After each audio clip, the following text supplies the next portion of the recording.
துபாயில ஜெர்மன்ல காற்று அலையில கடல் அலையில மின்சாரம் தயாரிச்சு கொண்டிருக்கான். நான் காட்டவா? இது ரொம்ப செலவாகுதா? கடல் அலையில மின்சாரம் தயாரிக்கிறான்.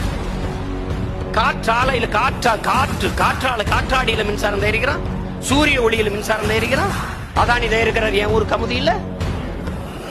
மேகமூட்டமே இல்லாத 365 நாள்ல 300 நாட்களுக்கு மேலாக மேகமூட்டமே மறைவே இல்லாது சூரிய ஒளியை பெற முடியுங்கிறான். போடு, ராஜஸ்தான் பாலைவனம் முழுக்க சோலாரை போடு, தயாரி. உன்னை யார் வேணாம்னா அந்த சூரிய ஒளி அந்த தகடை கழுவுறதுக்கு தண்ணி வேணும், அவ்வளவுதானே. குழாய் மூலம் கொண்டு போ. கடல் நீரை சுத்திகரிச்சு எனக்கு குடிநீரா தர்றங்கிற விஞ்ஞானிகளை கூப்பிடு.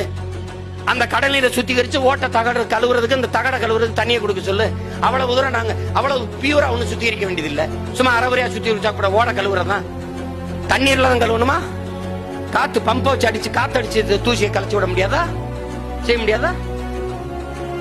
எந்த மாற்றே இல்லை என்பது போல, அணு உலையை தவிர வேற வாய்ப்பே இல்லை என்பதை போல நம் தலையில் கட்டுவது எப்படி இருக்கிறது?